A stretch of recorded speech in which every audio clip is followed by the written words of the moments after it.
Imaginez un pays tellement riche que le monde entier dépend discrètement de ses ressources. Un pays dont les minerais se retrouvent dans les smartphones, les ordinateurs, les voitures électriques et peut-être même dans l'appareil que vous utilisez actuellement pour regarder cette vidéo. Pourtant, malgré cette richesse immense, une grande partie de sa population vit encore dans des conditions extrêmement difficiles.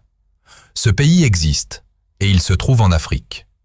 Depuis plusieurs années, les plus grandes puissances du monde surveillent ce territoire avec attention. Pourquoi? Parce qu'il possède certains des minerais les plus précieux de la planète.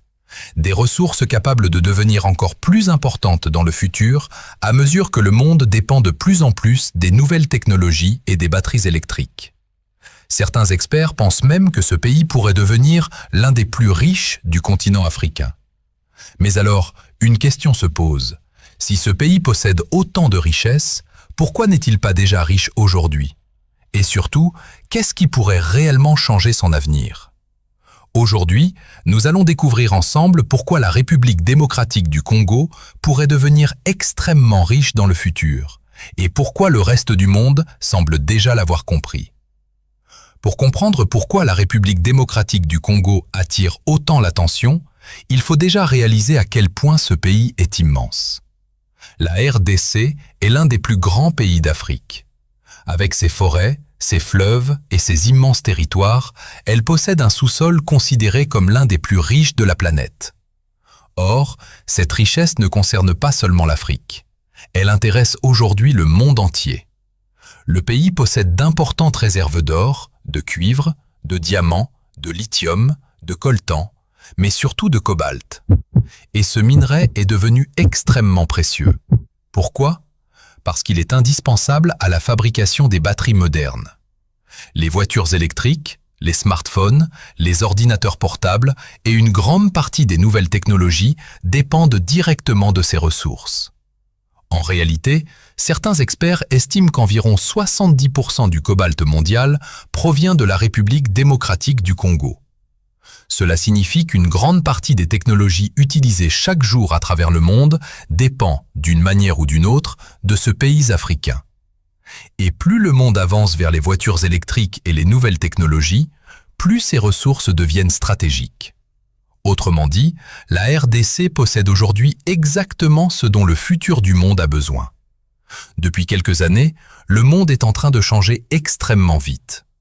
Les grandes entreprises investissent des milliards dans les voitures électriques, les batteries, l'intelligence artificielle et les nouvelles technologies.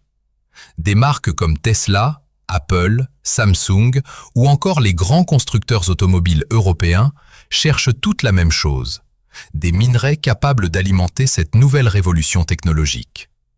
Et c'est précisément là que la République démocratique du Congo devient essentielle.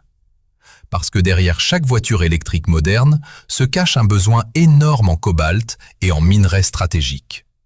Sans eux, il devient beaucoup plus difficile de produire certaines batteries utilisées partout dans le monde. Résultat, les grandes puissances surveillent de très près ce qui se passe en RDC.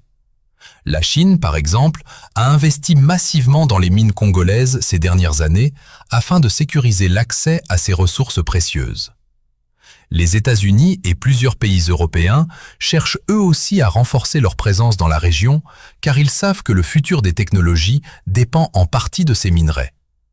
En d'autres termes, la RDC n'est plus simplement un pays africain riche en ressources.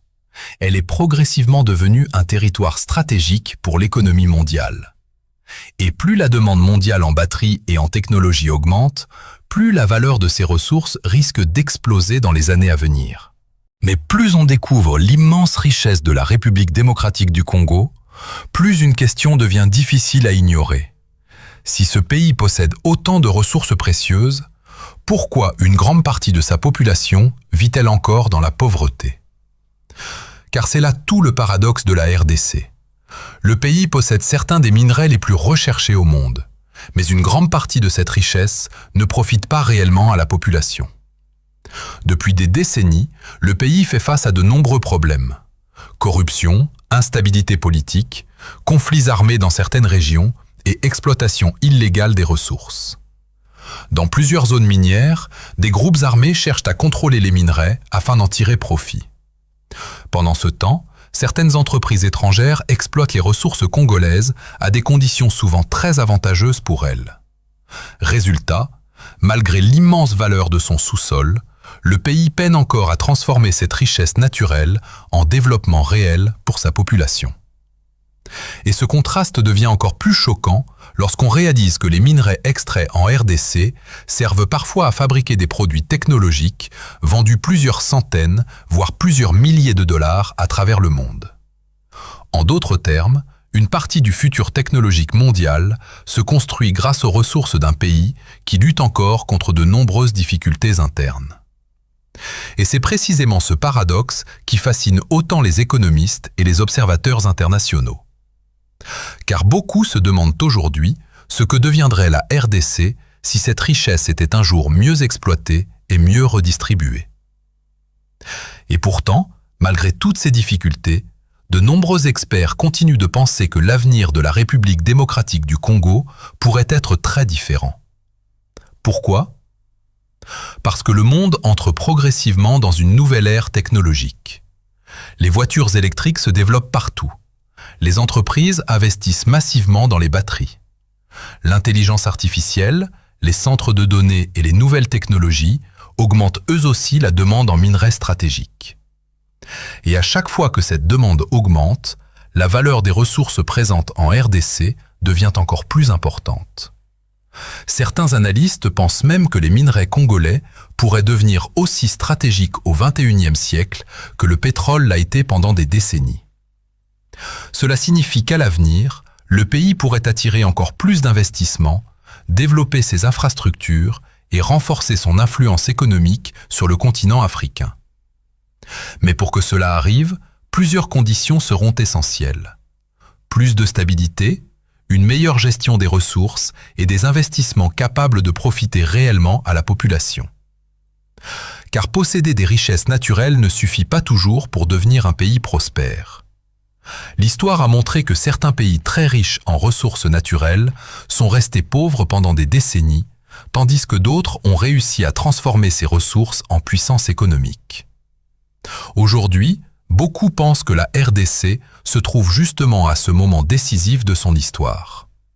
Un moment où le pays pourrait soit continuer à subir ses richesses, soit enfin apprendre à les transformer en véritable développement. Lorsqu'on regarde la République démocratique du Congo aujourd'hui, on a presque l'impression de voir un pays assis sur un trésor immense, sans encore réussir à en profiter pleinement. Pourtant, le reste du monde, lui, semble déjà avoir compris la valeur stratégique de ce territoire.